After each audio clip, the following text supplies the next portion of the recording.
It is 6:56, and I will call back into open session this meeting of the Arlington ISD Board of Trustees on June 5th, 2025. Thank you for joining us tonight. Our board meetings are open to the public, and we appreciate your involvement in public education.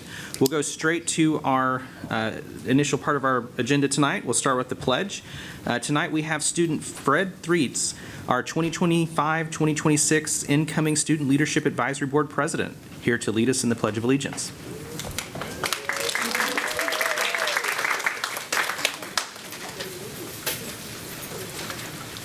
I pledge allegiance to the flag of the United States of America and to the republic for which it stands, one nation, under God, indivisible, with liberty and justice for all. Honor the Texas flag. I pledge allegiance to thee, Texas, one state under God, one and indivisible. You may be seated. Please join us in a moment of silence.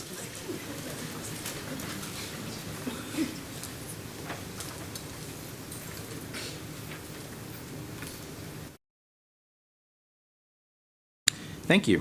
To learn a bit more about the student who led us in the pledge tonight, I'm going to turn it over to our Executive Director of Engagement, Equity, and Access, Aaron Perales. Thank you, President Chapa. Thank you, Fred Threets, for sharing your leadership and leading us in the pledges this evening. Fred is a rising senior at Lamar High School, and President Chapa shared that he's also our incoming SLAB student president. And I also want to share that Fred has forged his craft as a public speaker, so that makes me a little bit nervous right now because I have a high bar to live up to here. But he was one of two students picked nationwide to be a keynote student speaker at the 2024 Avid Summer Institute. He's also held speaking engagements at Dallas ISD's Avid Institute, and also he's taken it on the road to Lake Providence, Louisiana at North Star Baptist Church. He's also a published author as at the young age of 7th grade level, right, at Nichols Junior High. He published his book, Loose Beat, which he wrote as an encouragement to young people who are experiencing bullying. As he forges his legacy at Lamar High School, he helped to establish the Lamar High School PTEC Student Council. He's also been elected the Lamar High School Senior Class President. In fact, I think later this weekend, you're also leaving to represent Lamar High School at Boise State. And he's very grounded in his faith, and he has great support. He has his mother here, Crystal Kahn, who's supporting him. He's supported by his principal at Lamar High School, Principal Maroney, and of course, all of his family and friends from the Lamar Viking family. Thank you so much for sharing your leadership across the district, and thank you for sharing your leadership this evening.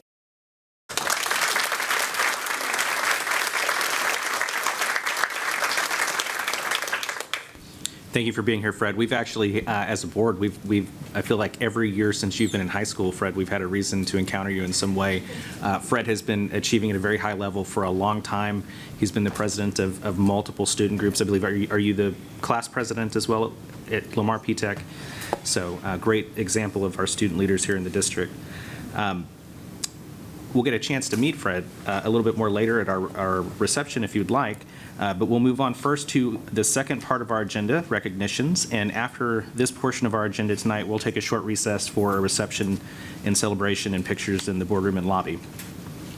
Recognition item A tonight is to recognize our outgoing Student Leadership Advisory Board members, and I'll turn it over now to the Executive Director of the Office of School Leadership, Dr. T.J. Jarko, who will be accompanied by Fred Threets and Kara Peterson, who is the current Student Leadership Advisory Board President. Dr. Jarko. Thank you, Board President Chapa, members of the board, Dr. Smith. It's my honor to be here tonight to present our 2024-25 Student Leadership Advisory Board, which is also known as SLAB. Every day I have the opportunity to work with some of the most outstanding principal and teacher leaders in the state, but I also have the opportunity to work with some outstanding student leaders, and they're a great group of young men and women. The group is comprised of our junior SLAB students and all the junior class presidents from 6 of our traditional high schools, as well as a member from Arlington Collegiate and Arlington College and Career. In addition, one previous year's member is voted our SLAB president, and that person this year, who you're going to hear from in a moment, is Lamar High School student and recent graduate with distinctions, Kara Peterson. The purpose of this group of student leaders is to represent students' opinions in a very important advisory role. to provide voice of our students to the Board of Trustees in Arlington ISD and the community at large by partnering with a board member. They got a chance to do that this evening in a board work session. Assist in building relationships with students, the Board of Trustees, campuses, senior staff, and the superintendent.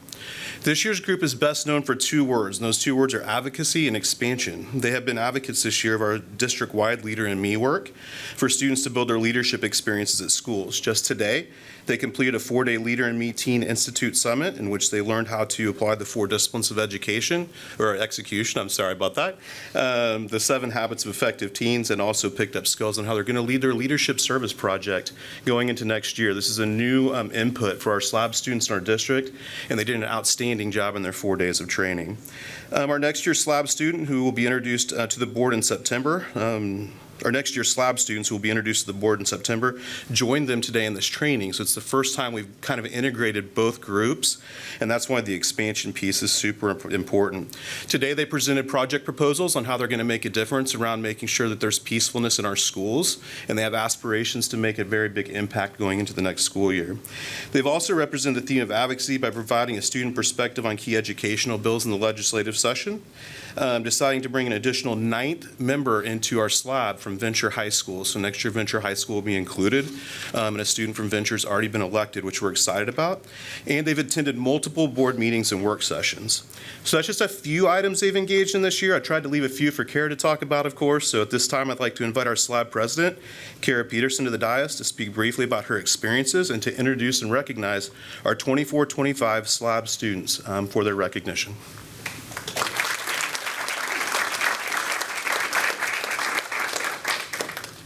Good evening, Board President Chapa, members of the board, and Dr. Smith.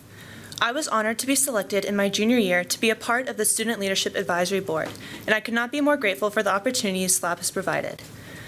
It has allowed me to represent the student voice on different boards and committees across the district, such as AISD's Calendar Committee and Citizens Bond Oversight Committee, and to work directly with the Board of Trustees as well. Through these experiences, I have been able to witness the outstanding passion and commitment of the board and other volunteers to our schools and our district's educational system. SLAB has helped me grow in both confidence and ability through leading meetings, speaking in front of crowds, and proposing new ideas. However, SLAB has given me so much more than just personal growth. For instance, in January, I stood in front of the Citizens Bond Oversight Committee and proposed adding additional parking alongside Lamar's multipurpose athletic center for student athletes. If the proposal is approved, then the additional parking will optimize students' time and, most importantly, safety. Additionally, I have gotten to watch my fellow SLAB members flourish into strong, confident leaders, and I have no doubt they will go on to do amazing things for our community. At this time, I would like to introduce these members and their schools they represent. SLAB members, will you please stand as I introduce you? From Arlington Collegiate High School, Salatua Nua.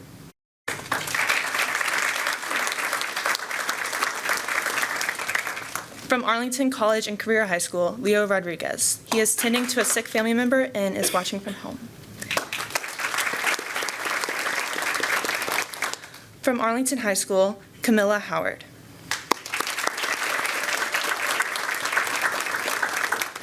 From Bowie High School, Macy Nguyen. From Lamar High School, Fred Threets Jr. From Martin High School, Taylor Boshik. From Sam Houston High School, Angeli Gonzalez. She is currently out of town. And from Seguin High School, Lindsay Nguyen, and she could not be here tonight due to being at drum major camp. I would like to sincerely thank the Board of Trustees, Dr. Smith, Dr. Jargo, and my fellow SLAB members, and everyone who supported my time with SLAB. I am truly grateful for the opportunity to be a part of this board, and I cannot wait to see all the amazing things that SLAB will do in the future.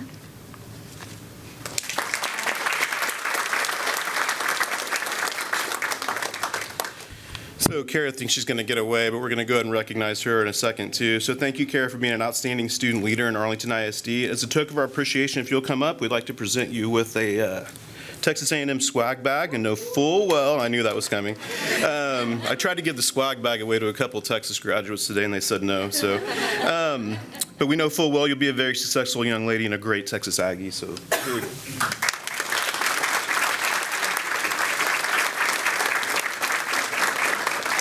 So Kara is going to be passing on the torch to a new SLAB president who was recently voted into his presidency by his peers. You got to hear a little bit about his speaking abilities. Now you're going to get to see his speaking abilities here in a second. That new president is also from Lamar High School, Mr. Fred Threets Jr. Fred, I'd like to invite you up to the podium to share a few words about the direction of SLAB in 25-26.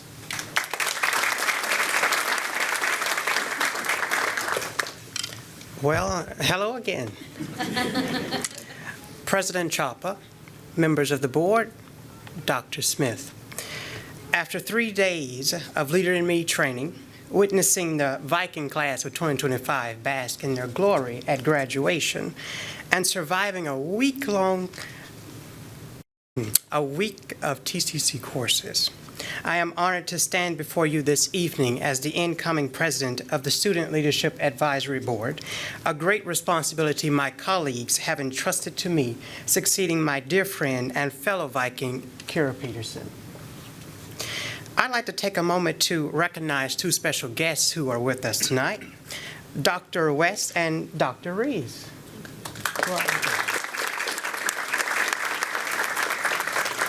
Dr. West is a former superintendent of Amarillo ISD, and Dr. Rees is one of the deans of instruction at Sam Houston High School. Both played a key role in the success of our Leader in Me training this week. Dr. West led incredibly insightful sessions, and Dr. Rees made sure we were all fed, in addition to solidifying himself as the guy with the great reading voice. It has been said, every ending is a beginning. Each day is a fresh start. As the SLAB closes out this year, we are preparing optimistically and intentionally to step into a new chapter. Prior to tonight's meeting, our student leaders considered several proposed amendments to our bylaws. These include expanding our leadership team from just a president to a full structure: president, vice president, secretary, and a service learning specialist, who we just renamed to administrative coordinator, all of whom will be seniors. We also discussed new accountability standards, stronger community outreach expectations, increased meeting formality, and a more hands-on leadership approach, potentially including campus visits, and a more direct engagement with students across Arlington ISD. We aim to continue to improve in our role. The Arlington ISD Student Leadership Advisory Board has a bright future ahead, and we're excited for it. Thank you.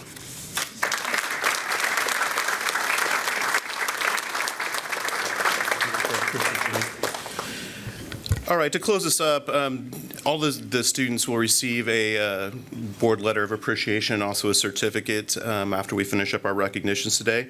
Fred himself is a great example of how this group of students has just impressed me with their maturity, passion, their presentation of self, and most importantly, how well-spoken they are and will continue to be. They're just a great representation of the importance of public schools in our communities and exemplary leaders. Student leaders, we look forward to how you will impact your high schools in your senior year, and we can't wait to see your continued accomplishments and success. On behalf of everyone in this boardroom and everyone you've impacted this school year, we thank you for your gift of time and service. So if we could close out this presentation by giving them one last final, very large round of applause. They've done an outstanding job this year. Thank you.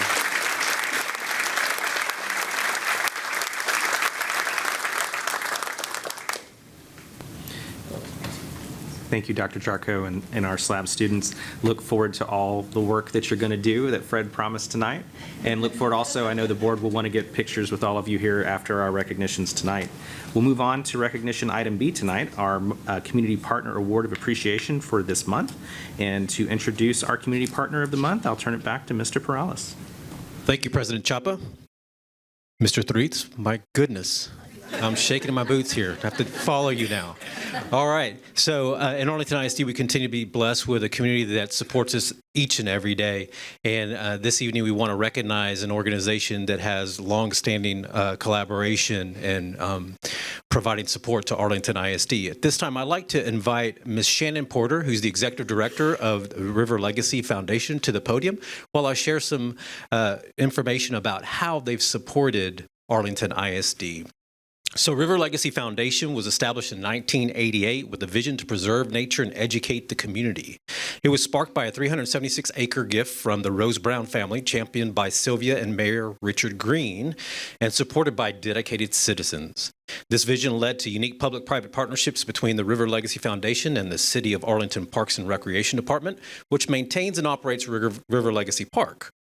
Today, that vision has flourished into a 1,300-acre urban oasis. The park welcomes hundreds of thousands of visitors each year, offering recreation, conservation, and environmental education.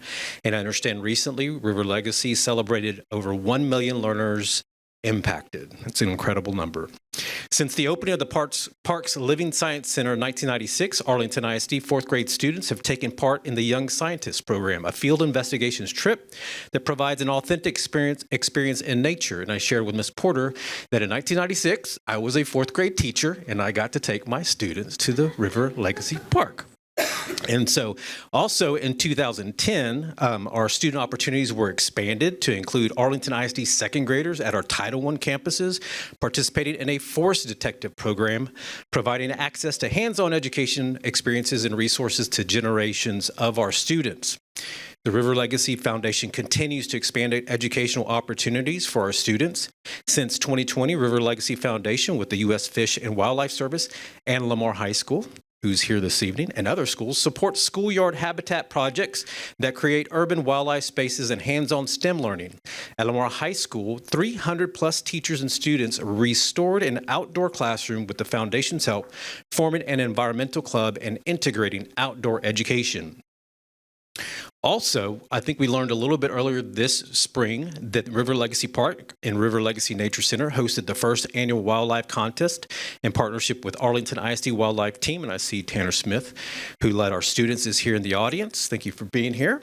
And at this competition, 12 teams from across the state competed in the contest that featured 8 challenging sections, including plant identification, biological facts, habitat evaluation, fish and game laws, safety, and techniques. In closing, we extend our heartfelt thanks to the River Legacy Foundation for opening the door to the natural world for our students and families. Through their programs, they are not only teaching environmental stewardship, they are inspiring wonder, curiosity, and a lifelong connection to the world around us.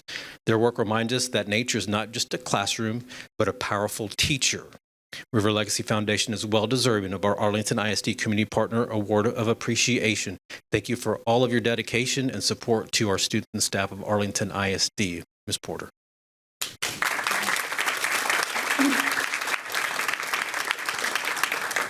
Thank you. On behalf of River Legacy Foundation, I extend a sincere thanks to the Arlington ISD Board of Trustees, Dr. Smith, staff, for the incredible honor that we are receiving today. The work done to create a living legacy for future generations is greatly admired. The award that we received reflects the hard work, dedication of all River Legacy Foundation board, staff, volunteers, and partners like the City of Arlington and the Parks and Recreation Department, on top of Arlington ISD itself. They continue to drive with passion and energy each and every day, helping to create this majestic and beautiful natural resource where hands-on educational experiences are created, fostering the growth of future environmental stewards. This award reflects the countless people who have believed in our cause and worked alongside us to make a difference. Thank you to everyone who supports our efforts. Thank you again for this tremendous honor. It fuels our commitment to continue efforts and strive to even greater impact.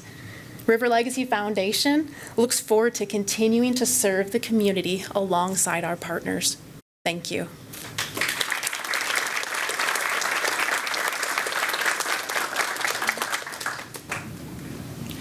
Thank you, Ms. Porter.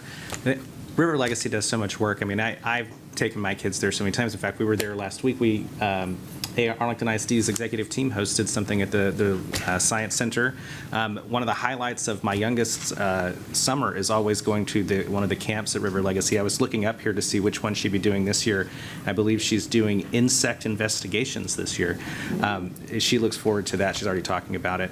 So thank you all for being here. I see we've got several River Legacy board members here tonight, including Ms. Giroux, Mr. Blake, and Ms. Porter, could you introduce the board members who are here tonight? Yes, I can. So we have our board president, Robert Blake. We have another board of directors, Pete Jamison. We also have 2 staff members here with us. We have Becky Giroux, our director of development, and Kimberly Hensley, who is our venue rental coordinator. Thank you. Okay, well, we at this time I want to give you a little token of our appreciation. So I'll ask Dr. Smith and Ms. Fowler to go down and award that to you. I'll also ask Ms. Haynes to join in. Ms. Haynes is a special events coordinator at the River Legacy Center as well. So Ms. Haynes, if you'd like to go down.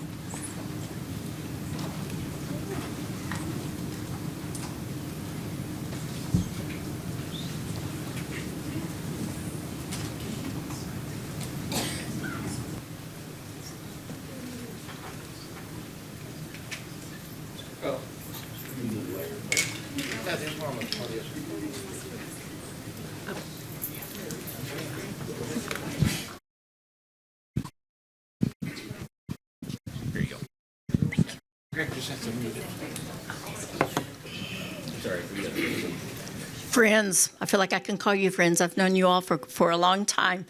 Thank you to River Legacy and each and every one of you for all that you do, not only for AISD students, but also the community. You all are there, you have fun events, you have a fantastic facility, and it seems like every year you add more and more good things for the community and our students. And I know firsthand, my son attended what we call bug school. When he was in preschool, every Wednesday he was there, and then of course he did the summer camps as well. And that really instills something in students at a young age that they want to learn more about the environment and nature. And for a lot of city kids, they don't really get the opportunity for that. But through River Legacy and the camps that you offer and the facility, it really helps the kids learn more about nature. So thank you. Thank you so much to each and every one of you for what you do.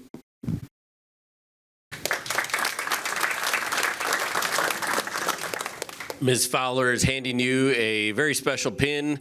You can see this pin on my lapel and on our board members' lapel. This is given to people for thanks and great work that supports the learning efforts of Arlington ISD.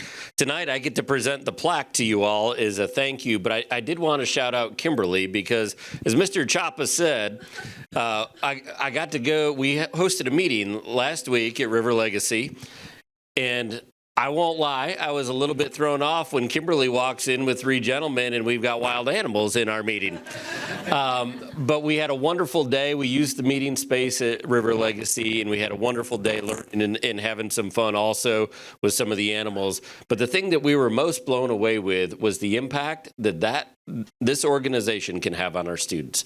So from the bottom of our heart, in Arlington ISDs, we work to create exceptional learning experiences for each and every student. Thank you for what you do, because you're making a part of learning come to life for our kids. So thank you. We appreciate your partnership. Thank you.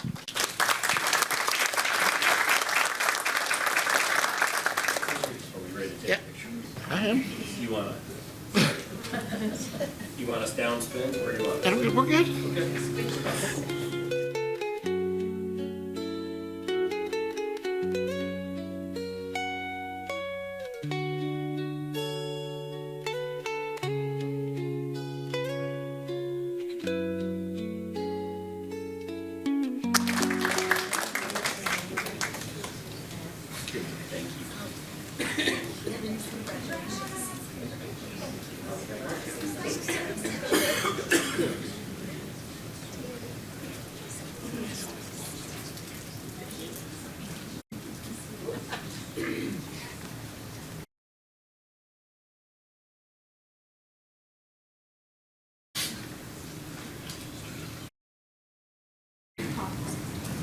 All right, our next item on our recognition portion of the agenda tonight is our principal and assistant principals of the year. We're going to recognize them tonight, and here to do that are executive directors from the Office of School Leadership, Dr. Claudia Morales and Grayson Torpiser.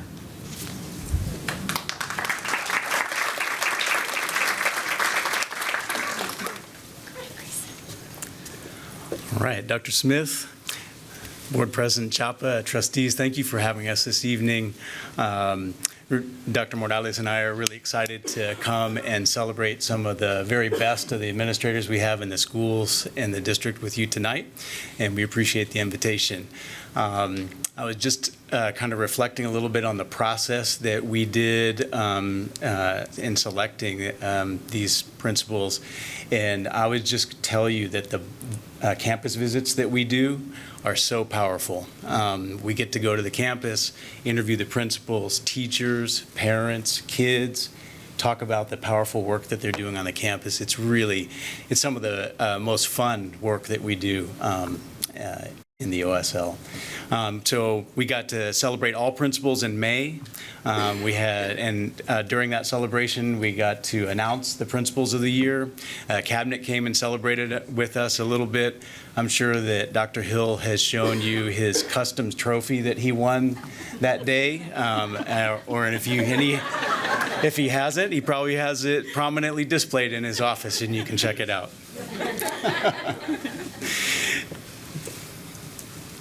So the purpose this evening is to honor and publicly recognize the exceptional leadership of our campus administrators who have demonstrated excellence, innovation, and impact in their roles.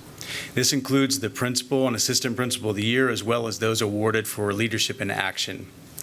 We ask for your continued support in celebrating and uplifting campus leadership, and for your help in acknowledging these individuals as key drivers of student achievement and school culture. And I'll turn the mic over to Dr. Morales. Okay, thank you, Dr. Torpiser.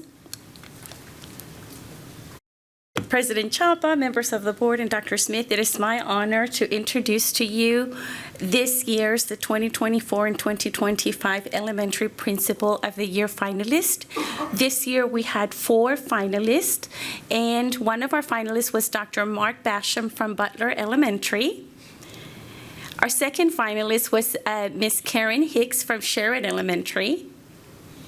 Khalees Kelly from South Davis Elementary, and Dr. Chelsea Kostiniak from Wimbish World Language Academy. And our Elementary Principal of the Year winner for the 2024-2025 is Principal Karen Hicks from Sherrod Elementary.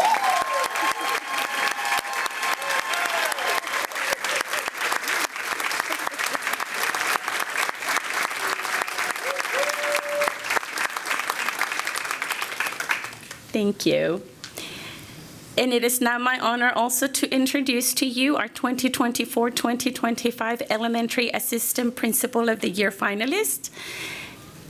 Our first finalist was Miss Lucy Serna from Crouch Elementary, Cristina Hernandez from Goodman Elementary, and Miss Keisha Waters from Short Elementary. And our 2024-2025 Elementary Assistant Principal of the Year is Assistant Principal Lucy Serna from Crouch Elementary.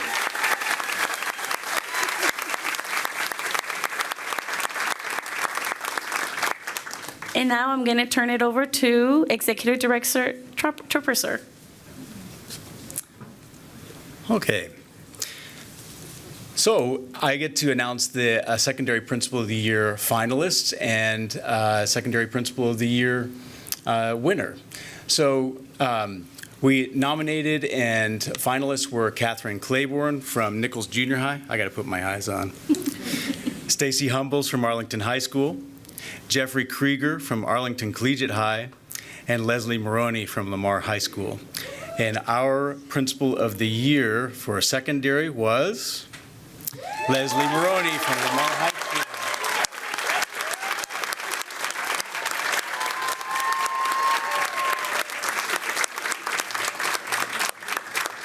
Congratulations. Our secondary assistant principal, associate principal, dean of the year finalists were Brandon Howard from Lamar High School,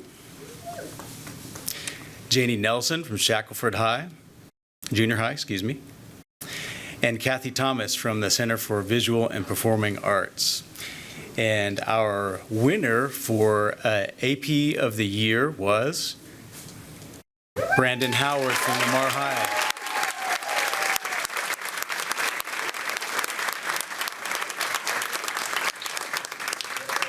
Congratulations. So we also celebrate Rookies of the Year in our principal celebration.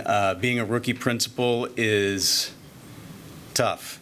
It's tough. It's a lot to manage and learn about on the fly, building the plane in the air, so to speak. And so we have a lot of respect for new first-year principals, and we celebrate all of them who get to the end of the school year and still are sane. So we had co-Rookies of the Year this year. And so our first Rookie of the Year winner was Crystal Dunlap from Pope Elementary.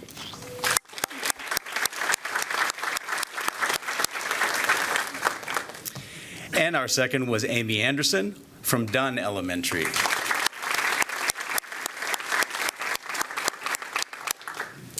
Congratulations to those two. They're looking pretty good for this time of the year.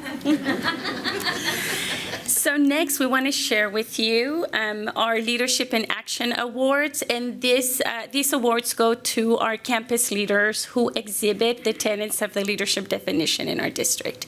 And so first, we want to congratulate those leaders who got nominated for the Passion for the Work Leadership in Action Award, and they are Ms. Taffeta Green from Fitzgerald Elementary, Angela Perigin from Anderson Elementary, Aisha Ramos from Peach Elementary, David Dillard from Wood Elementary, and Dr. Erin Folgeman for Workman Junior High Elementary, and Lee Jones from Bowie High School.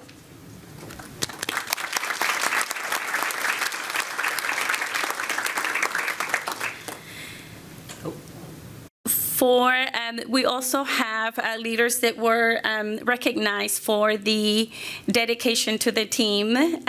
Leadership in Action Awards, Miss Sophie Heck from Bibbinsey Elementary, Jamie Stevens from Crouch Elementary, Keith Boyd from Larson Elementary, Beth Ann Woodard from Little Elementary, Amber Price from Owsley Junior High, and Marlene Roddy from Martin High School.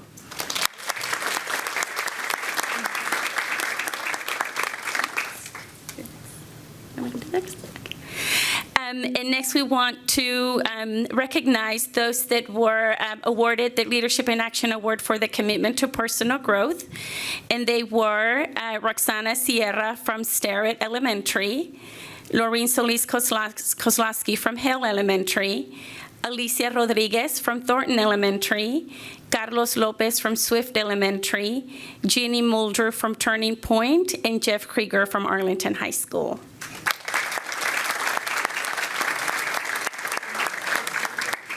And thank you so much for allowing us to recognize the wonderful campus leadership that's happening in Arlington ISD. Thank you.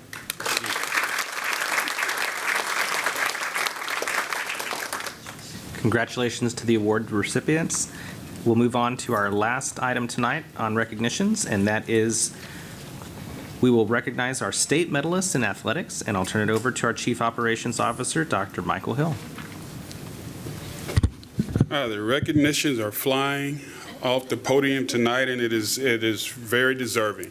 And I want to finalize that this evening, President Chopper, members of the board, and Dr. Smith, with recognizing student athletes for their success in athletics throughout the school year, but most importantly in UIL state competition. UIL state competition gathers the best athletes from across the state, making it highly competitive and prestigious. Advancing to the state level means competing amongst the elite athletes in the state, which is both a challenge and an honor. Placing at the state level competition is even greater. For the first time in AISD, we are incredibly proud to recognize the hard work, dedication, and exceptional performance of our student athletes who have placed either as a state champion, first place, second place, or third place in their respective events in Austin. To recognize each student athlete for their accomplishments, we are presenting each one of them with the state patch in their school colors for them to proudly wear on their letter jackets. This is a big deal for our student athletes. So at this time, I would ask Athletic Director Eric White to join me at the podium to present the athletes with their patch.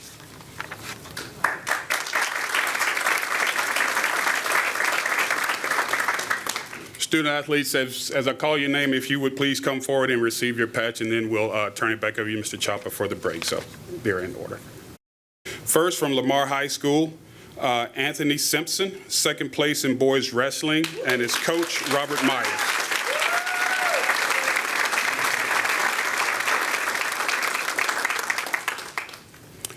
Next, from Lamar High School, Miss Jayla Davenport, third place in girls wrestling.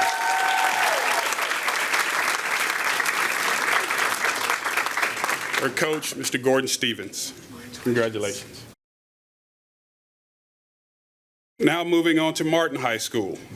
Martin High School's Isaac Arvelo, state champion in boys wrestling, head coach Patrick Dunn.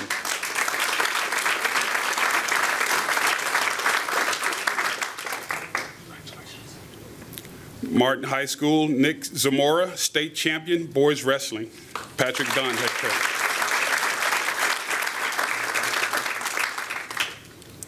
Martin High School's Grayson Carpenter, state champion, boys wrestling.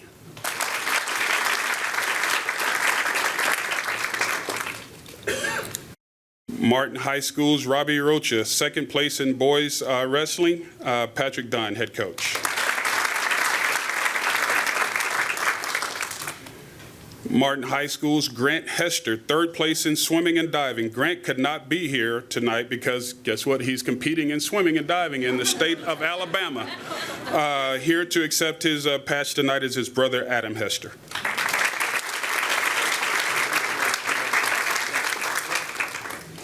And last but certainly not least, Martin High School's Caitlin Cavett, state champion in the long jump. Caitlin could not be with us tonight because she is competing at a track meet in New Mexico. Here to receive her award is her mother, Miss Nicole Cavett. Her coach is Coach Sadonna Thornton at Martin High School. So again, congratulations to these student athletes who've done it not only in the classroom, but on their respective gridirons. And so we just appreciate and want to recognize them for that. So thank you, President Chapa.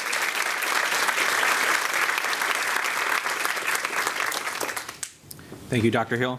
Congratulations to all of our state medalists. At this time, it is 7:33. We're going to take about a 10-minute recess. We'd ask everybody to go out into the lobby to take photos, and we hope to see you out there. So board members, let's aim to be back in 10 minutes. We're in recess.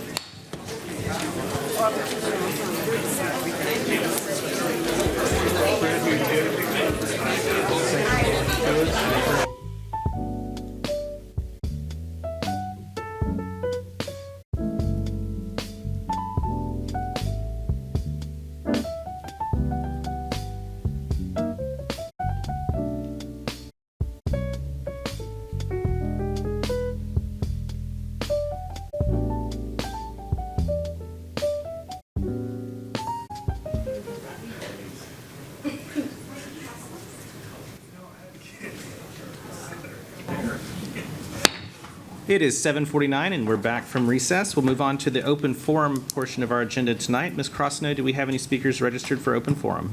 President Chapa, we do not. Okay, with no speakers, we'll move on next to our next agenda item, which is appointments. We will have for consideration tonight the ratification of an administrative appointment for Chief Schools Officer as discussed in closed session. Do we have a motion to ratify the appointment of the individual discussed in closed session? Motion. I have a motion from Ms. Fowler. Do I have a second? I have a second from Mr. Mike. Trustees will move on to vote.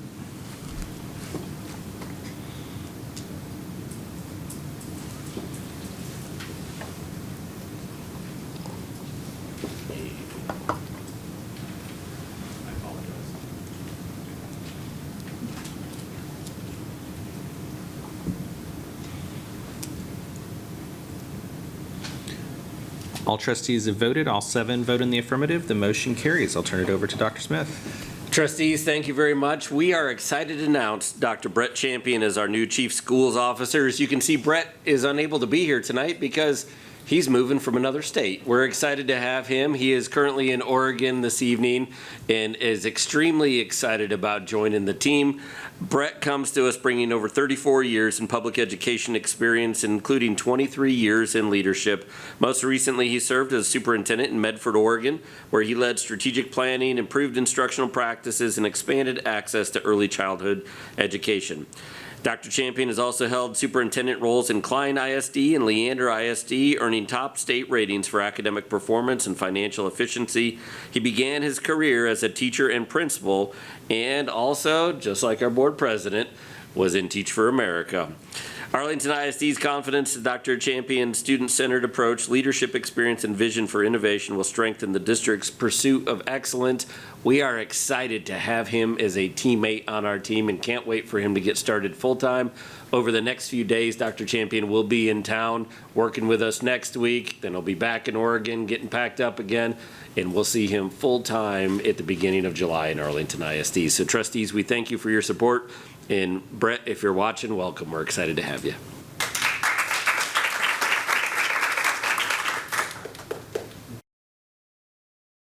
Thank you, Dr. Smith. We'll move on to the next portion of our agenda tonight, which is a public hearing. We have 2 of them tonight.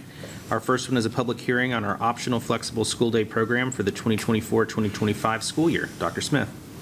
Yes, I'd like to welcome Barry Fox up to the podium tonight. Barry's our Executive Director of Transformational Learning. He's going to walk us through some information on the optional flexible school day, and then we will open the public hearing at the end of that, see if there's any comments, close the public hearing, and move forward from there. So welcome, Barry. Thank you. Good evening, President Chapa, board members, Dr. Smith. I'm honored to share a little bit about our optional flexible school day program. I will be abbreviating that to OFSDP to save us all a few minutes on our agenda this evening. I'll say it several times. During the 24-25 academic year, 106 students were enrolled as flexible attendance students at Arlington Collegiate High School, participating in the OFSDP, and 91 students were enrolled as flexible attendance students at Arlington Collegiate and Career High School, participating in OFSDP. For both campuses, these students graduated just 2 days ago in June of 2025. As participants in this program, students were able to engage in a variety of college courses during the traditional school hours, as well as non-traditional hours, including evening classes and Saturday classes. Students had the flexibility to take courses at their home campus, the Dan Dipert Career Tech Center, multiple Tarrant County College campuses, Texas Wesleyan University, and the University of Texas at Arlington. This flexibility helped all students to acquire their high school diplomas, as well as allowing most of the class of 2025 to earn their associate's degree as well. Also, during the 24-25 academic year, approximately 30 students were enrolled as flexible attendance students at Venture High School, participating in OFSDP. Venture students were able to graduate at various times throughout the year as they completed their graduation requirements. Similar to the early college students mentioned above, they were also able to participate in a variety of courses offered during traditional school hours, as well as non-traditional hours, including evening and Saturday classes. Venture students have the flexibility to take courses at Venture High School as well as the Dan Dipert Career and Tech Center. This flexibility helped their students acquire high school diplomas as well. All right, thank you, Mr. Fox. Are there any speakers registered for our public hearing? President Chapa, we do not have any speakers. Okay, I will now close the public hearing at 7:54 p.m. Our next public hearing is on the optional flexible school day program for the 2025-2026 school year. Turn it back over to Mr. Fox. Hello again. The optional flexible school day program may be implemented for students in grades 9 through 12 who are at risk of dropping out of school, participating in an approved early collegiate high school, attending a state-approved innovative redesigned school, or require an alternate academic route due to denial of credit for one or more classes because of not meeting state attendance requirements. For the upcoming 25-26 school year, we will continue to rely on this program for our district's early college high schools and venture students. In doing so, the OFSDP will grant students in those transformational programs access to things such as a flexible schedule beyond that of a traditional 180-day, 5-day per week requirement, courses on weekends, night classes, extended day classes, and flexible schedules throughout the year to accommodate courses beyond the traditional 18-week semester. Under the OFSDP designation, the school district may receive funding based on the actual time a student spent in attendance from as low as 45 minutes a day to a maximum of 10 hours a day. Minutes are accumulated to maximize the ADA a student can earn during the 12-month period. Students must apply to participate in our OFSDP, and they must meet eligibility requirements and be afforded certified instructors in all educational services for which they are eligible. Additionally, students must comply with the appropriate assessments during the regularly scheduled assessment periods. Thank you, Mr. Fox. Any questions from trustees? Seeing none, Ms. Crossnow, do we have any registered speakers? President Chapa, we do not have any registered speakers. All right, having no questions and no speakers, I will close this public hearing at 7:56 p.m. Thank you, Mr. Fox. We'll move on now to our committee and staff reports. Our first report tonight is a report from the Governance Committee. Our chair of that committee is Vice President Sarah McMurrow. Ms. McMurrow.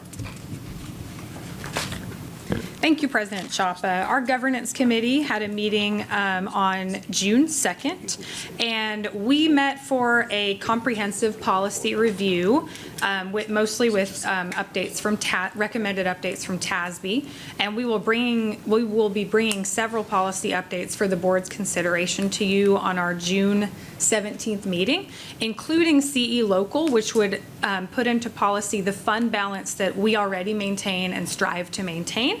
And as y'all know, June 2nd was the end of the 89th state legislative session.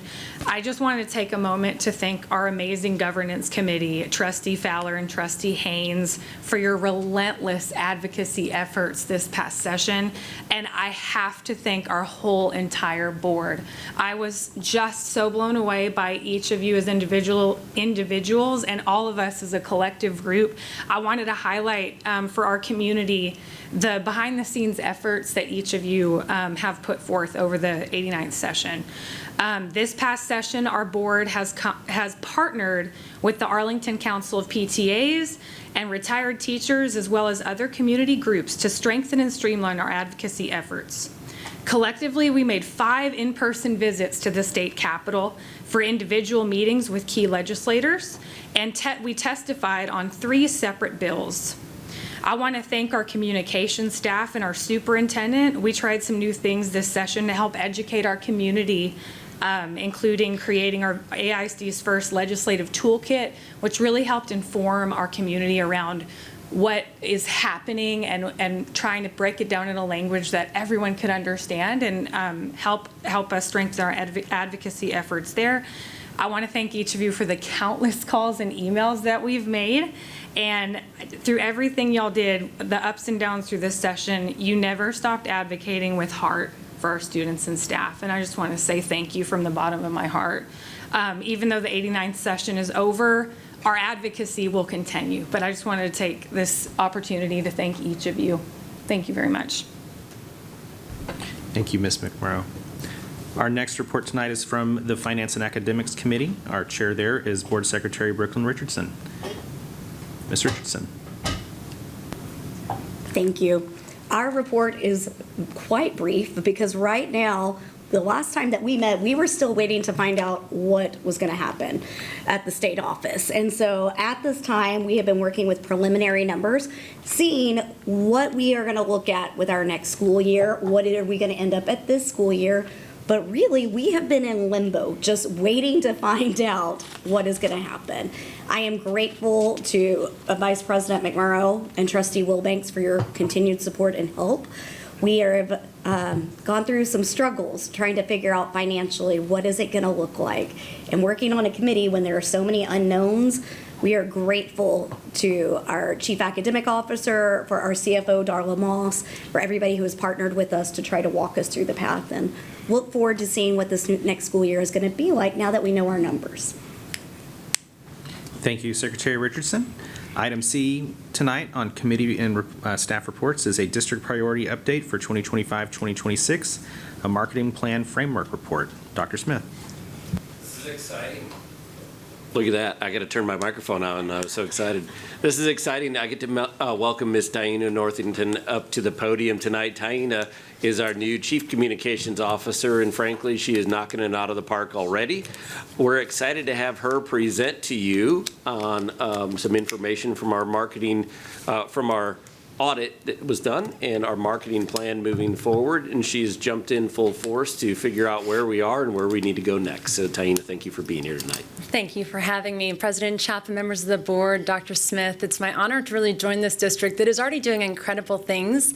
And so the work I'm going to share with you tonight is something that the district was already working on. I'm picking that up and really working to make sure that it becomes ours as a whole. So I welcome all of the input that I've been receiving, and it's been a fun journey this past 17 days so far. We'll get going here if they can show us. It is 17 days. I did count just to make sure I was keeping my sanity here. So our framework is really that. It is a framework. Really, this is something to where I feel, like I said, we had a lot of information that was coming at us, and we wanted to make sure when we came to you with this that our purpose was to have a marketing plan framework and to really align that with our district priorities. And that priority is marketing and engagement to involve our families and community stakeholders as valued partners in our student learning. And so that's what the goal was set for this purpose, and that's why we are presenting and sharing this with you tonight. The work really started, though, last fall when our district engaged the National School Public Relations Association in a full communications audit. This audit has come back in a beautifully binded booklet right here that is about 85 pages long. I know that you guys have some time on your hands to read that now that you're not at the legislative sessions updates, and so I invite you to do that, and I really invite our public to do that. So if the guys in the back will help me out right here, I wanted to show that we have actually stood up a website in full transparency that has this information on it, and so this is just an overview. They're going to drag it over for me, and that way our friends at home can see this. But it talks about the audit, the purpose of the audit, who was interviewed. We had a lot of different interviews that were done, reviews of materials that were looked at. And this is, NSPRA actually has about a team of 8 people that work to help formulate this audit plan. And so if you can scroll down, you can really see who was part of this work as far as our stakeholder focus groups that they had. Everyone from the teacher to the end user, our volunteers, my staff, and district support staff weighed in on this, as well as you all.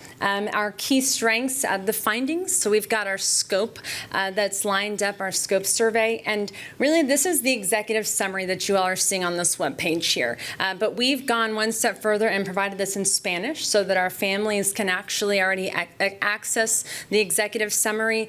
We will work as a team to make sure that we translate the entire document. But I wanted to make sure that people knew immediately what we found. And so I'm going to share some of those with you tonight. But I did want you all to know this is posted and live. I do appreciate my team for working very quickly to make sure that this was something. We wanted to say thank you to those who participated and gave that feedback. Even though it wasn't part of the process, I will be writing notes to just thank them for their time. So if we look at what we have learned in this overall, and I'll let them catch up with me because they're sliding it over. Some of the key strengths is we're doing great things here. This is not something where they found an overarching amount of items that they just said, oh my goodness, it's horrible. We have great things already happening in our district. The number one thing that I loved is that we had a robust crisis communications plan that really had timely responses. Our families want timely responses, and we're doing such. The second thing I think is so incredibly important, that the majority of the staff and parents perceive the communications department as accurate, transparent, and reliable. So we've got the trust already with our team, with our families, with our partners. And we're actually an established department within Texas, so our communications team has already won some awards. And people know us, so we're on the map. So we love to know that there are some key strengths that they were able to find. Now, of course, this is an audit, so we know that there were going to be some challenges that were also addressed. And some weaknesses is that there's been turnover. Hey, I'm brand new, right? We've got some turnover, we've got some vacancies, so we're going to work to really make sure that we basically bring our department back up to full staff. This is really important for my team. Also, we know that there's some work to be done on how we're perceived. So on the second bullet, there's a prevalent perception across the district that Arlington ISD's self-promotion efforts are insufficient to meet stakeholder expectations. It's very powerful when you read that, and I wanted you all to know that we are working on what this means for us as a department, and moving forward, we'll be working to make sure that we can see this no longer as a weakness. The third one is one of the ones that I think we all know is website. So we know we've got to really increase our website and the presence, and we are working on that. And so we also know that our current communication is focused really on our employees and parents. And what does that do? It leaves a really big gap with our other stakeholders. And so we've got to make sure to include them. They did come with 7 recommendations. I'm going to read them just so that everyone listening potentially can also make sure that they know what the recommendations are. Transform the strategic marketing and communications plan into a highly effective guide to achieve the district's communication goals. Incorporate marketing strategies into Arlington ISD's communication planning. Make internal communication and employee engagement a strategic priority. Enhance the content and design strategy of the Arlington ISD website.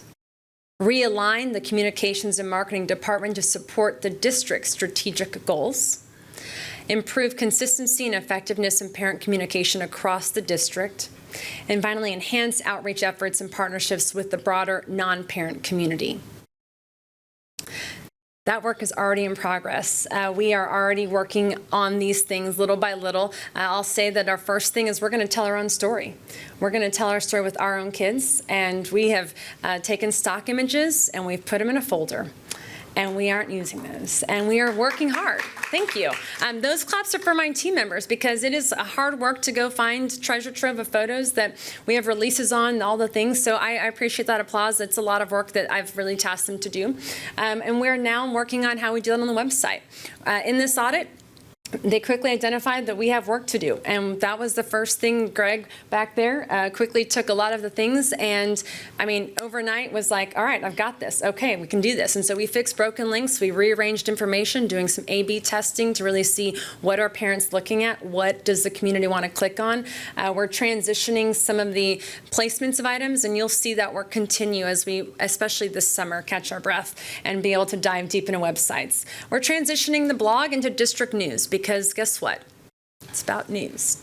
So we're transitioning that, we're working on that, but I just want you to hear this, because this is something that I feel like everyone hears. We're posting stuff on the blog, but it's district news. We have an announcement to make. We have something to say, and so we want people, whether they subscribe to us or not, to be involved in that communication. So the audit really just validates the changes that we were making. We just got this audit May 16th, May 15th, I think, and so we really had already started making some of these changes, and that is great validation as a department head.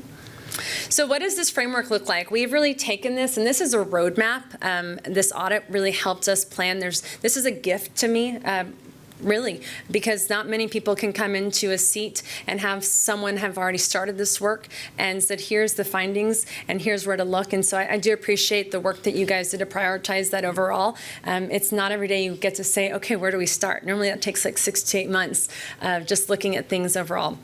Our framework really, I'm still learning about this department, I'm still learning about this district, and so I didn't want to focus on the things that we're currently doing. I wanted to look at how we can really enhance our objectives and goals as a district. So this focuses on increasing our pre-K enrollment, improving our sentiment across our stakeholder groups, reclaiming homeschool and charter students, and retaining our currently enrolled students, which I personally feel is the most important one. Our parents have made a choice, our families made a choice to come to Arlington, and we need to make sure we're keeping them and that their choices are validated and that they continue to make that choice. And so that's one personally close to my own heart, is for us to make sure that we're retaining our students.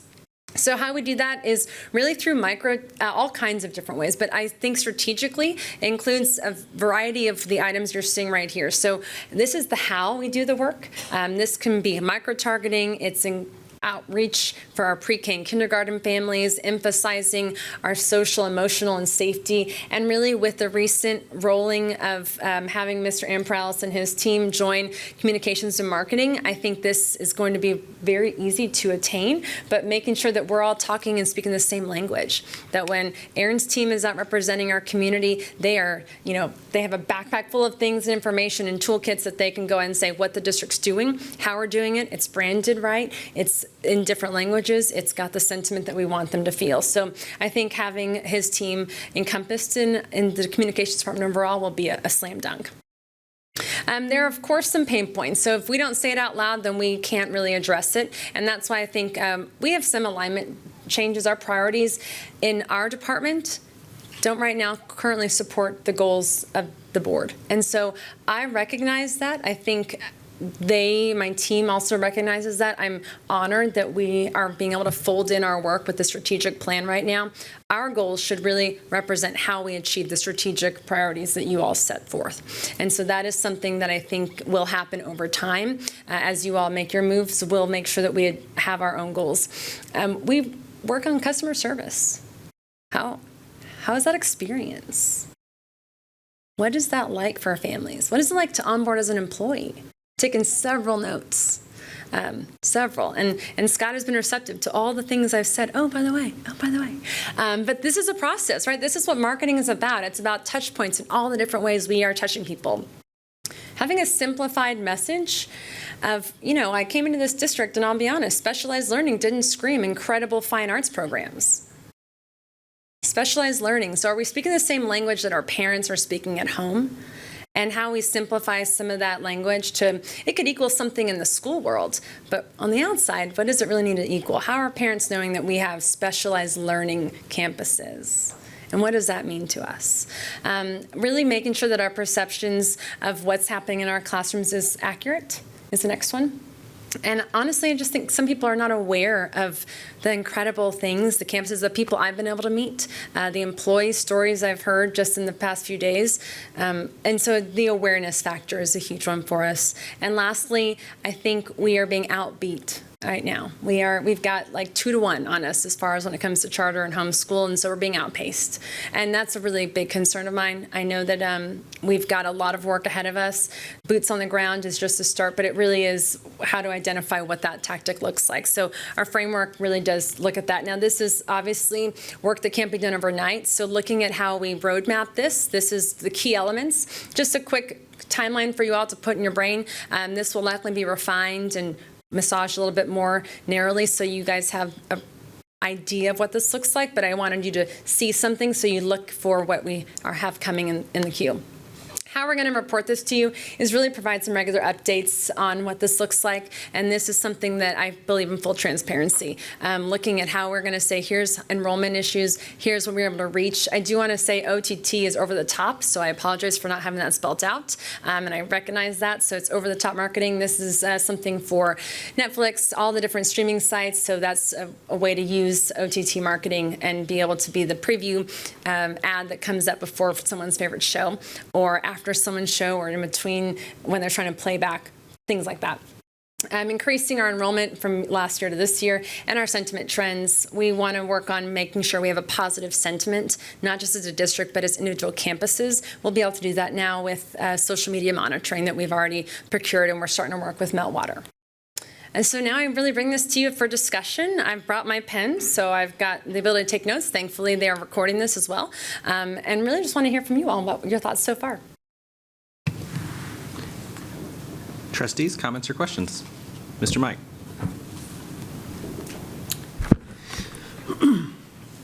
I've got a lot of notes, but they're good notes.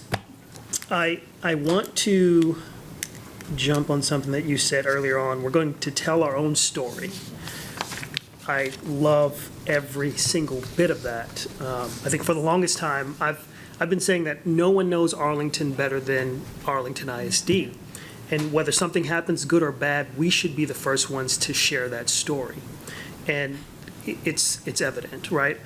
There was a reason why marketing and engagement was a priority for us. And every bit of this framework in this report aligns with aligns with at least the thought process that I had, and I don't want to speak for my colleagues, but I think they had as well. When I look at page, or the 10, for the core objectives,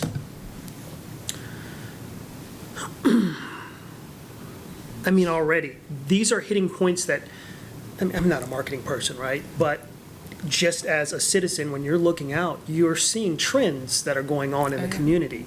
But to see these objectives, you're focusing on increasing that pre-K enrollment, which in turn increases the enrollment for the district, improving that sentiment, because there's a sentiment out there, and we see it on social media, we see people writing it, and we can do our best to try to fight those fires. But if we are proactive, we're not going to have any fires to fight. The last two, reclaiming homeschool and charter students. All of us have campaigned, and we've walked neighborhoods, and you've seen the signs of different homeschool and charter areas and private schools. And, you know, there was one neighborhood I walked where someone said, look, years ago, this was all this certain high school, and now it's not. But to see that as an objective, that means that we're actively going to go out and fight that battle. And then, of course, retaining the currently enrolled students. It just, and this is nothing but kudos. 12, page 12, the pain points. This, I think, addresses a lot of the things that I could not enunciate on what was going on. I mean, I just look at social media, talk to people. But there's a deep dive that has occurred here that has allowed us to point out certain issues that I believe once this marketing plan goes into full effect and with some time, we're going to see some reversal of trends that we're going to reap dividends as not only a district, but as a community as a whole that's going to attack these issues. So, yeah, for me, there's no need to write a pen. I mean, this is, I love everything about it, and yeah, that's all I can say. Thank you. Thank you, Mr. Mike. Move on to Mr. Wilbanks. Thank you, President Chapa. And I've got to say, so far, I've only had a little bit of time to look through this, and I've been very impressed with the work product. It's no secret, I've mentioned it to my colleagues when we first announced that we were using Inspira to do this. I was like, well, yeah, they're really good at PR, it's in their name, but we need a comprehensive strategic plan that covers the whole gamut of marketing communications and all the marketing channels that we need to lever to reach our objectives. And so far, this has been very impressive. So my fears have been allayed. So great stuff. The using data and testing, doing A/B testing, things that I've asked for way before I was on the board, to have data-driven decisions on what's working marketing-wise and not, so we can be good stewards of our taxpayer dollars when it comes to marketing efforts, and which marketing channels are, knowing which marketing channels are the most effective for each of our objectives. On page 10, Mr. Mike mentioned it as well. The core objectives are spot on in terms of our needs right now. And then also on page 12, the pain points that are driving a lot of those core objectives, The last one you have on here is charter school and homeschool marketing is outpacing Arlington ISD's messaging. I think there's one key group that you're missing on there that's also outpacing us, and that is our surrounding districts. And I think that needs to be added to the core objectives. Is, it's clear, and that competition is only getting steeper, right? And so having a good strategy to outpace them for years, I mean, long before I was on the board, when my kids were in elementary school, even my youngest, Grand Prairie ISD I was getting postcard mailers all the time from Grand Prairie ISD. Several of my daughter's friends were recruited away to go to the fine arts school in 6th grade and left Butler, and it caused a lot of tears. And they're still groups of students from around the district that go there in sixth grade till we started our dual language and fine arts school. So yes, if we could focus in on that challenge as well as homeschool and charter students.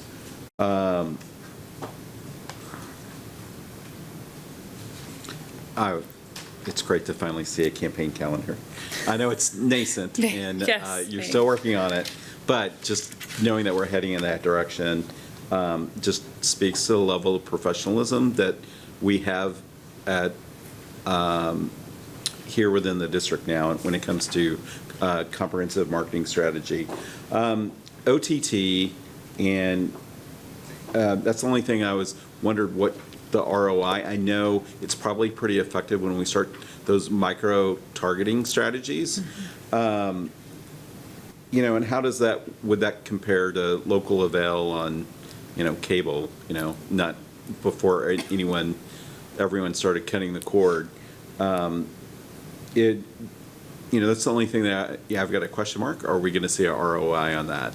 So, but I'm going to trust you, the professional, who probably is a lot more familiar with it than I am. So, all good stuff. So far, so good. I'm only on page 22, 24. And so far, I'm really impressed with the work product that we received from Inspira. So, kudos. Thank you. I will definitely share those sentiments with them because they are eager to hear from you all about what you all think of this. So I love the addition of adding our neighboring districts. In my mind, I started there, and so I feel like that was an assumed because I just felt like I'm coming.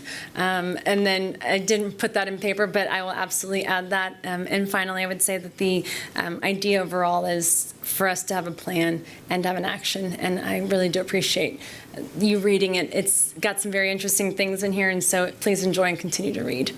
As far as the media, I spent about 2 hours today at NBC5, my second media tour. I'll have a full one the last week of July, and that is absolutely part of the plan. That is a relationship-driven plan. And so that is something that's beyond what we're paying to possibly advertise and market. That's relational in my book. And I feel like that's why I went and spent time there today and yesterday at the CW and working to just figure out who's here. We've got Chris in the back, recent UNT grad.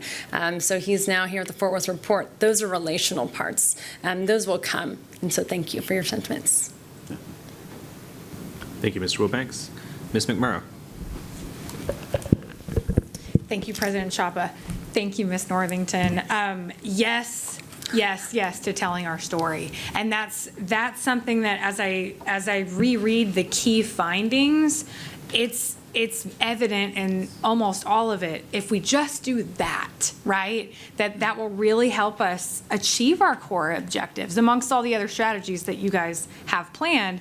But on page 13 of the NSPRA audit report, there is a chart that breaks down the overall rating on perception of the district by group. So the three groups are parent, community, and employee.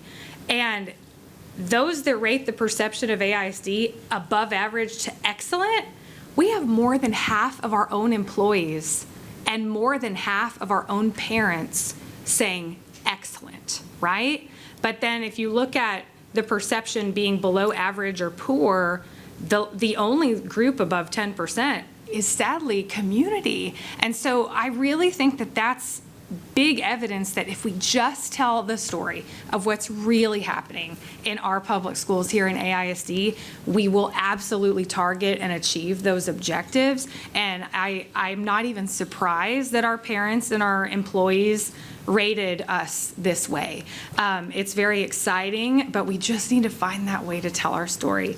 And I just want to say thank you. I know that you've only been on the job for 17 days, and I just want to thank the whole communications team. We value you and your team's work and efforts, but we also value you guys as people. So thank you, Greg. Thank you, Spence. Thank you, everyone on the comms team. And Ms. Northington, it's already evident that with your leadership, you value them as people as well. And so thank you for leveraging their talents, and we're just really excited for the journey ahead. Thank you. Thank you, Ms. McMurrow. Ms. Fowler. Thank you, President Chapa. Ms. Northington, this is incredible. You have only been here such a short time, but I feel like you are already moving the needle. And I love all of your ideas. I love the thought that you've put behind everything. And, you know, it's easy for us to know all the good things that are going on in the district because we live it every day. But like Ms. McMurrow said, a lot of the people in the community don't know. If they don't have students in the schools, they don't really know what's going on. So I love that you're reaching out to the community to make sure they know all the good things that are going on at AISD. So thank you for your efforts. You're appreciated. Thank you so much. Thank you, Ms. Fowler. Ms. Richardson. I'm going to jump on the bandwagon and also say thank you.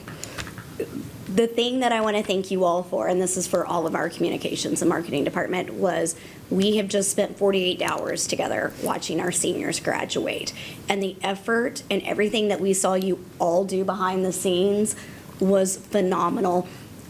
Being able to take a break between graduations, jump on social media, and already see that school have their pictures up, their excitement, their highlight reels, their videos. Not only were they immediately able to share and see their own faces and share that success, but your team seemed energized in a way that was new to me. I am really happy to see I am happy to see some different things being done, but it also seems there have been maybe some talents that are really getting to be able to be used and their creativity. One of the things I loved is our Jostens rep was with us the other day at the CVPA. He walked past Miss Northington and Spence doing something, and he said, well, you know what you really should do? This would be cool if you want to, this is cool. And she looked at him and goes, done, let's do it. You took a suggestion from the Jostens guy just walking by, made it happen, and it turned out to be great. So thank you for taking on this role of leadership, but for hearing ideas, but also seeing the potential that was already in our communications department and seeing our people for who they are and the talents they possess. Thank you. That was Becky, and she did an incredible job. We also actually sent parents a text message after graduation with a link to the Flickr account with all the hundreds of photos, so they could immediately click through it. We live in a society where we want instant gratification. So for those parents and students to already be able to have their pictures and share something they're so proud of, thank you. Thank you, Ms. Richardson. Dr. Smith? Trustees, now you can see why I'm excited to have Taina on our team. I do need to note that she was in a different district from when I was in another district, and I used to have to compete with her. So I'm glad that I don't have to compete with her anymore. She's done exceptional work, and I appreciate our board pointing out the work of her entire team and what they've been doing. I wanted to remind you of a couple of things. One, they also have been leading all of the efforts for many of the big special events that we have all spring. And I know that's exhausting. You as trustees have felt it. We get busy every night. Well, our communications team has been doing a lot of that work behind the scenes. So I wanted to make sure we said a special thank you to them as well for their efforts. I also wanted to point out one of the things that trustees you honed in on right at the beginning when I first joined the district, and that we're going to continue to work on page 14 of that NSPRA audit report. You remember that we started talking about a net promoter score last year, and they started diving deeper into that net promoter score. And one of the things that's really caught my eye is being able to ensure that our culture for our staff internally is one that promotes people wanting to tell the good story of our school district. And this tells us that we've got work to do culture-wise, continued work to do culture-wise, because ultimately our staff, the way we approach our work in our school district, our staff should be our chief recruiters for our school district. So we have continued work to do with culture internally, communications externally, and marketing for our community as well. And I'm really excited to have Taina, Aaron, and their respective teams helping us lead the way. So thank you, Taina, for being here, and thank you all trustees for giving us the ability to move forward. This last slide that you see up here, we had 2 key progress measures that we were asked to hit this year. One, have a comprehensive marketing plan by April of 2025. We did by May. I hope you understand the delay in that and understand that we were in the midst of some transitions. And then number 2, our net promoter score from our annual parent survey. Our parent survey results will be presented to you in the fall, but we are happy to let you know that on that survey, our net promoter score was calculated to move from 39% to 41%, and we did hit that target. So thank you all for your focus on this over the course of the year. Taina, thank you for your leadership, and we appreciate it. Thank you. Thank you. Thank you, Ms. Northington. Our last report tonight is a district priority update, a community engagement report. I'll turn it over to Dr. Smith. I think you all know the impact this gentleman has had on our school district over a number of years. And when I heard earlier this evening that he may have taught 4th grade in our district, and I don't know that I knew that before, I was thinking about Aaron's impact on our students as well. But Aaron's been doing amazing work for us for a long time.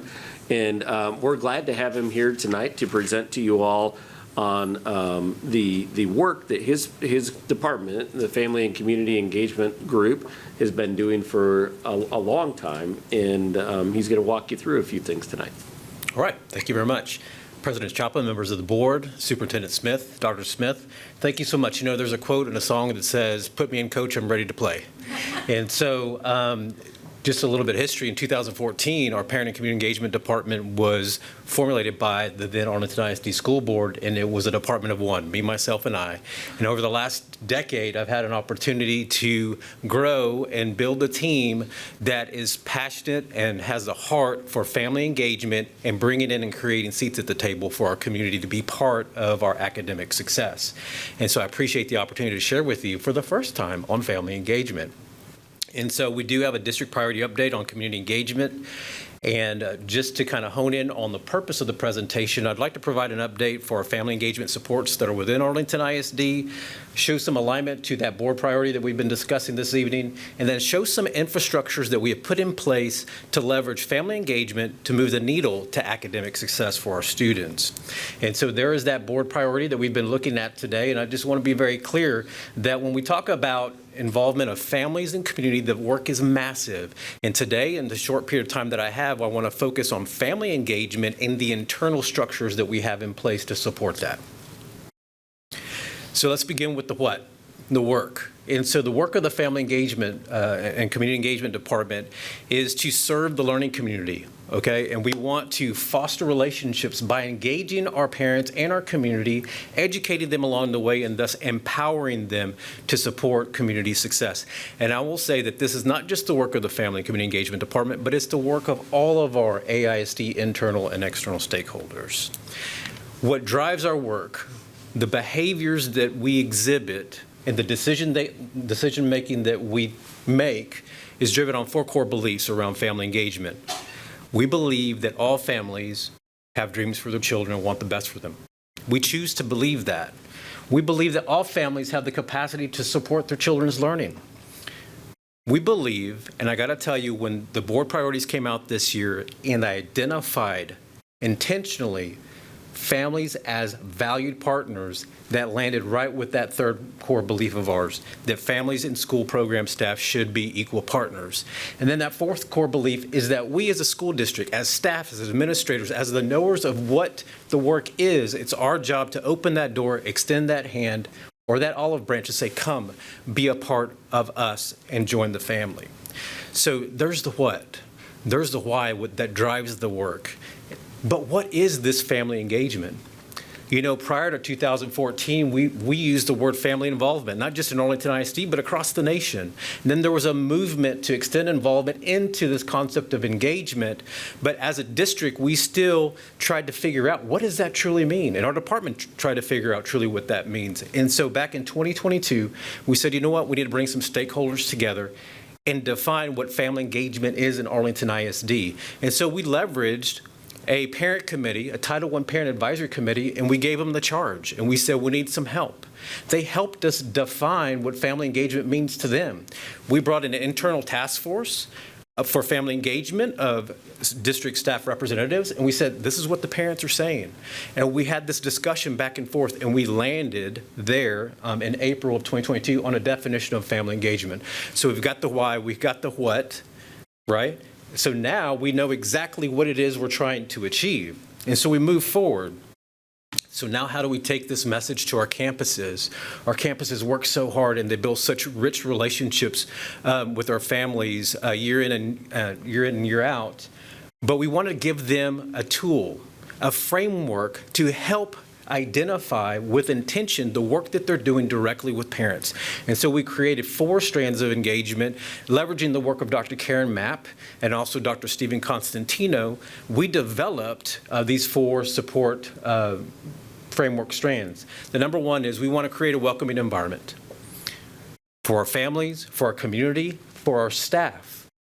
For staff that are coming into our buildings, whatever building that might be, for families, for whatever building that might be, for community, for whatever building that might be. We want to create a welcoming environment. We want to have that effective two-way communication established.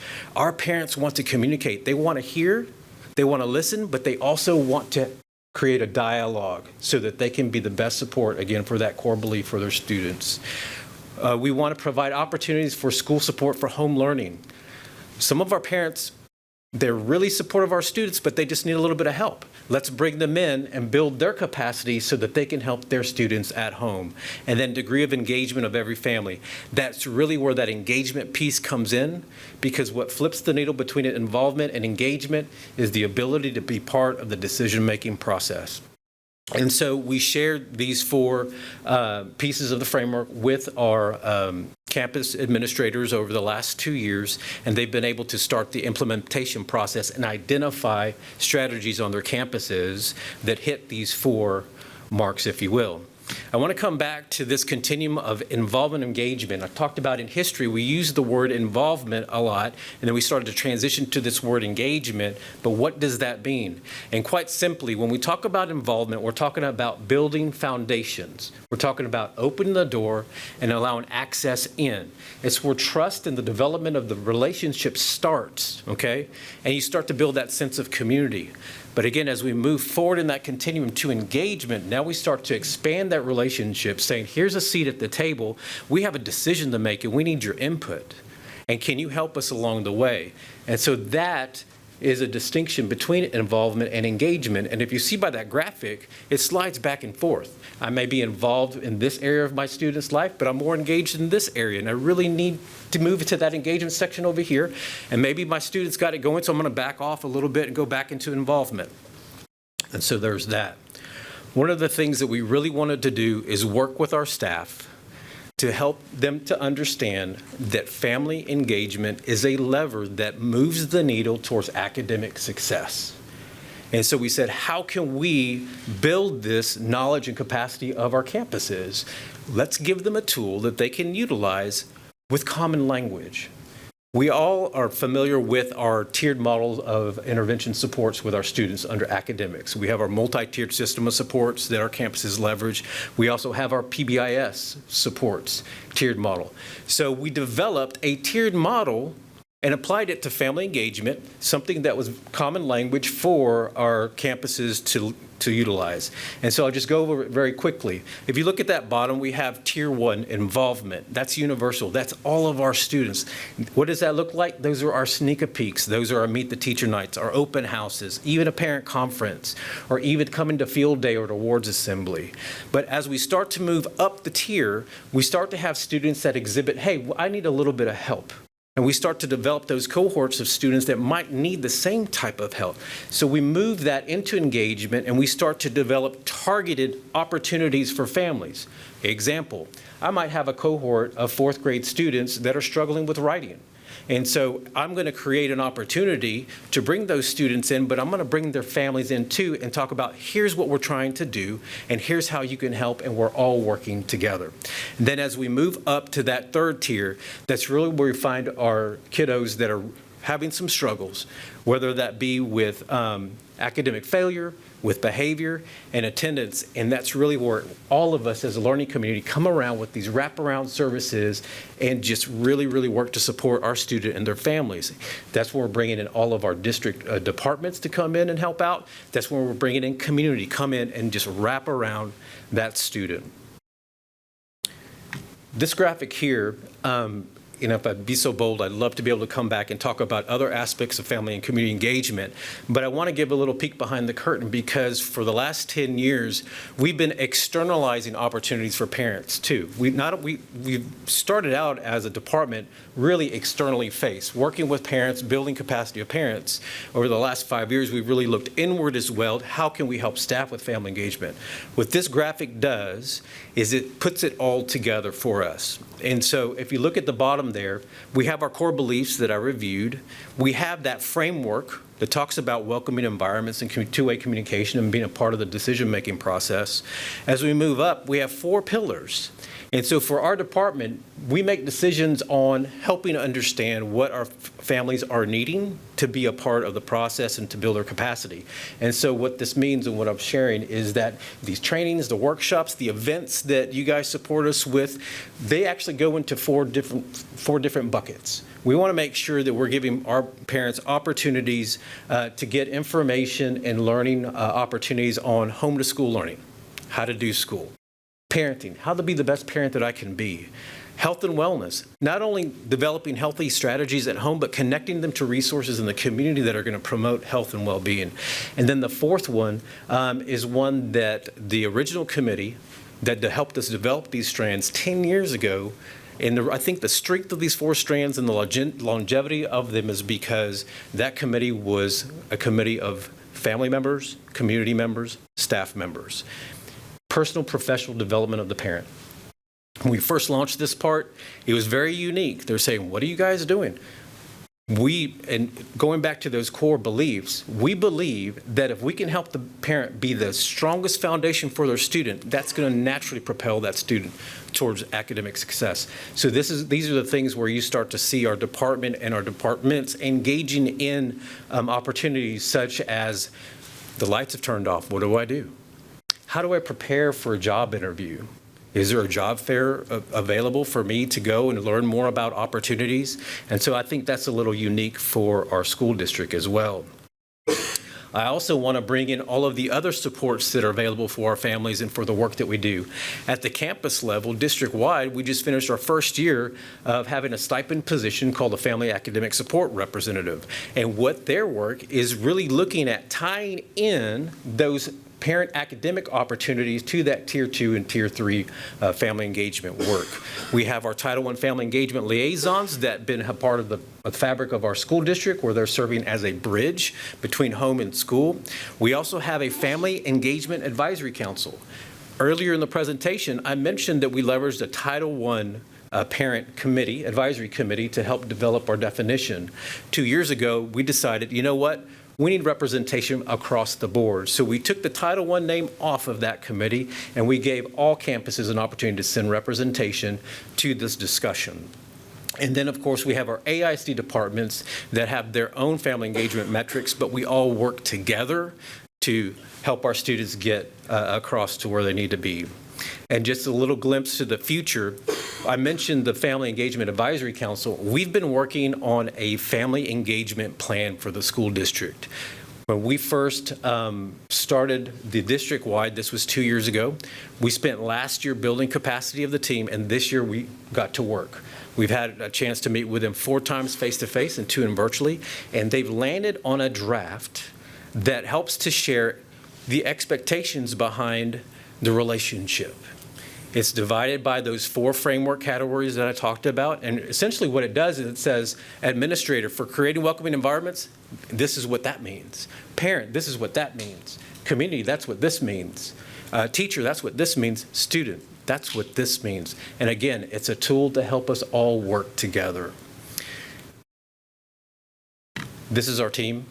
I'm blessed with a tremendous team. They're tiny but mighty. 2 of the representatives are here, and they've stayed to support me, and I appreciate them. We have Mr. Eric Phillips, who is our family engagement specialist, and Sean Bass, who's our coordinator of out-of-school time programs. And I enjoy working with these individuals. They help to fuel me and energize me in the work that we do. But the reward that we get every day working with our families and with our students and our staff is just incredible. But I really appreciate the work of our team. So that's a quick overview as quickly as I can for this part of the work. And I'd like to open it up for any discussion or questions. Thank you, Mr. Perales. Anybody have questions or comments? Ms. Richardson. I wanted to tell you thank you. I wanted to tell you thank you. I have been a part of one of those special nights that you talked about. Not the bottom tier, but the second one. I was invited to go to Short Elementary one night and to work with two families that needed some special attention, and they got to come in after hours and have snacks and drinks and be with their teachers in that very small environment. But they brought their parents and they brought their siblings, and then we read together and we hung out. But that right there was an intentional moment that happened after hours. The teachers gave their time, the principal gave their time, the parents took their time after work to be present. And right there, I got to see firsthand what your department does, the ideas that you gave to this elementary school campus and how they were able to implement them. So thank you, and thank you for being intentional in what you're doing. Thank you very much. Thank you, Ms. Richardson. Ms. McMurrow. Thank you, Mr. Perales. Thank you, Mr. Phillips, Mr. Bass, for being here. I love that you outlined the core beliefs of your team and the framework, the approach that y'all use. I cannot emphasize enough to my colleagues how they are so great at bringing this learning to every campus. And it's not brand new. This is the work that you guys have been doing for years and years, and as Ms. Richardson articulated, we are seeing a difference. Specifically, I will never forget, Eric Phillips, how you educated me personally when I was a family engagement liaison for the campus that I worked at, and the way that you encouraged us and inspired us that all families, they have the capacity to support their child's learning. And it's up to us as school families to help fill that capacity. But it takes intentionality, and it takes us doing it as a collective. And you guys do wonderful work, and as you can see, it's backed by research in how we can do that. And you equip campuses, whether it's instructional leaders or family engagement liaisons, you give our campus families the tools they need to achieve that. And you also know it looks different, whether it's elementary to secondary, whether it's, you guys really honor that every school is unique. My hope as a board member is that you guys will continue to get those opportunities. We want you in front of staff, and we want you guys to be able to continue that learning, because it's just so important. And that's one of the reasons why our board elevated this as a priority. Marketing and engagement are two different things. They overlap and they can coincide and both help each other, but they're two different things. And you guys work to engage families, and we see it and we appreciate it. And as a board, Dr. Smith just let us know how we can support the wonderful work that your team does. Thank y'all. Thank you. Mr. Mike. I'll keep mine short. Plan is great. Love it. The report.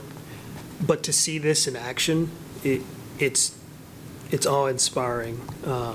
Going to campus visits and talking to principals and teachers, and having principals say that if they could choose, or if they had to figure out what they weren't going to do, their family engagement liaisons, they were going to make sure that they keep.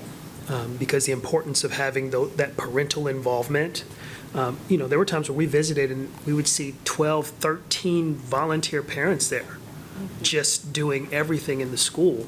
And you've already mentioned how important and crucial that is to a student's success. Even after our activities on weekends, I think I attended the Father and Families Fest, and it was packed. Yes. Like it was at the CVPA, it just packed with old school cars and everything, but you can see that level of involvement with the community and the parents, and I think it translates to the good that this district is doing and how vital this mission is to ensure that we attain success for our students. So thank you. Thank you, Mr. Mike. Are there any other trustees with comments or questions? All right, Dr. Smith. Y'all know why I'm so excited now, because we got great leaders leading great work in our school district, and I'm blown away by Aaron and his team's work. And I'll mention this in my superintendent report, but I was at that event too, Larry, and it's just, it's a pretty special thing that's happening here. And Aaron's leadership, I think, is one of those things that we need to recognize in this. I didn't know that he started as a team of one in 2014. And to get to this point, 10 years later, 11 years later is pretty special. So Aaron, thank you. Appreciate you. Thank you.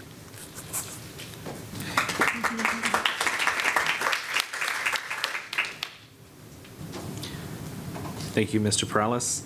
All right, we have one action item for consideration tonight. Consider endorsing a candidate for the Texas Association of School Boards Board of Directors for the Region 11A seat. Is there trustees with discussion or a motion? Ms. McMurrow. Thank you, President Chapa. I wanted to make a motion. I move that the board endorse Mrs. Julie Cole, Hearst Euless Bedford ISD, for Region 11, Position A of the Texas Association of School Boards Board of Directors.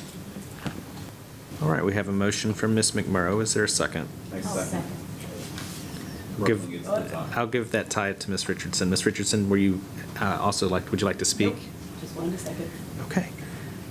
All right. Well, we have a motion and a second. I will just comment. I'm on the Texas Association of School Boards Board of Directors for the Region 11C seat, and I've had the opportunity to work with Ms. Cole, and she's a fantastic trustee. She's the outgoing president of the North Texas Area Association of School Boards. She's in Austin all the time.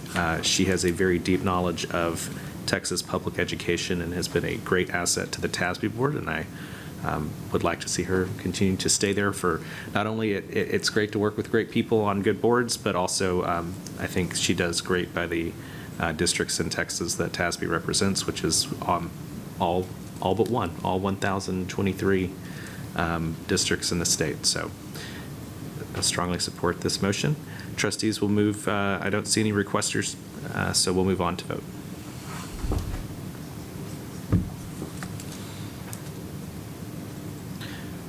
All 7 trustees have voted in the affirmative. The motion carries unanimously.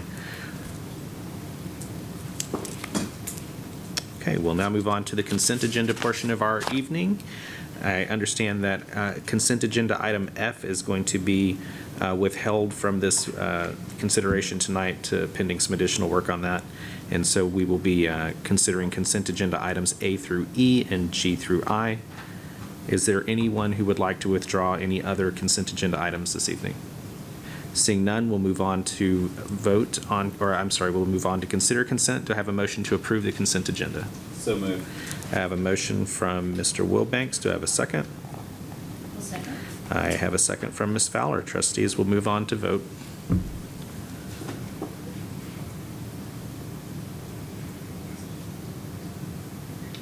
All 7 trustees voting in the affirmative. The consent agenda carries unanimously tonight, again, without agenda item F.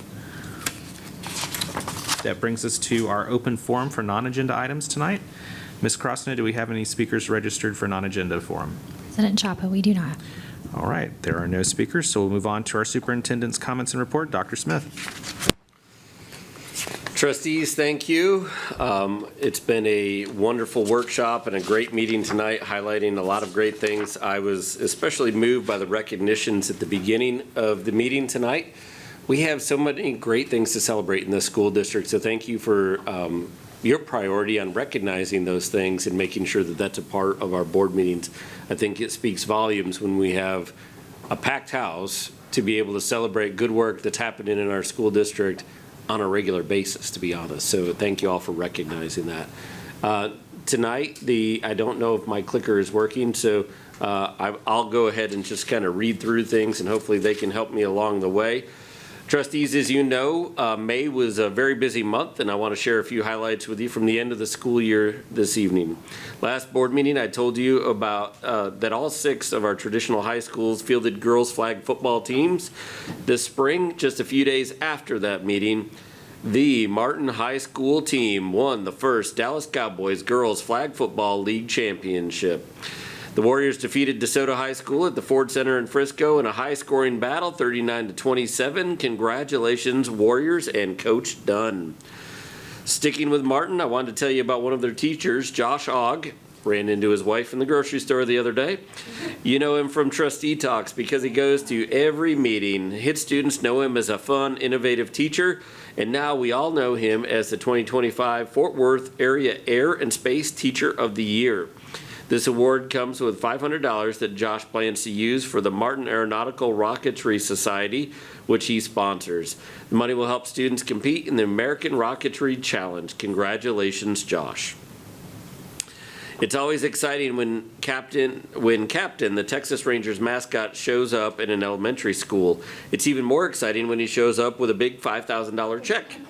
That's what happened at Beckham Elementary School earlier this month. The Texas Rangers Baseball Foundation and Medical City Healthcare named Beckham their Fitness All-Star School of the Year and awarded the school a $5,000 grant for new PE equipment. Beckham plans to use much of the money for its ISPD special education students. Congrats to Christy Small, Beckham's PE teacher, and thank you for doing everything that you can to include all students in physical education. Now, I know you all know, and Larry mentioned this earlier, about Father Fest, since it's now an annual tradition put on by our family and community engagement team to celebrate fathers and families. But I want to highlight two things about this year's event. First, as Trustee Mike alluded to, the event included our first ever classic car show, which was a hit. I can assure you that was a hit, and I may have gotten sidetracked as I was on my way into the building to do things because that was a hit with me as well.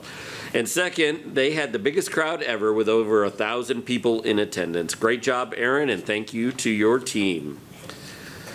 Now, we don't usually recommend skipping the last day of school. We absolutely don't recommend that. But we don't mind the students from our 4 Destination Imagination teams did just that. In fact, we gave the kids from Butler, Corey, and Gunn a clap out early in the morning 2 weeks ago as they left for Kansas City to compete in the Destination Imagination Global Finals against teams from all over the world. All 4 teams did a tremendous job and were outstanding representatives for Arlington ISD. Again, a testament to the great work going on by our staff, our students, and our families. And that concludes my report for this month. Thank you, Dr. Smith. Move on now to trustee comments and reports. Do I have any trustees with reports tonight? Seeing none. We will now move on to our secretary's report. I'm a little shocked here. Moving on to the secretary's report. Madam Secretary, do we have any matters for consideration tonight? No, all the trustees are tired. There's no reports. There's nothing. Okay. Well then.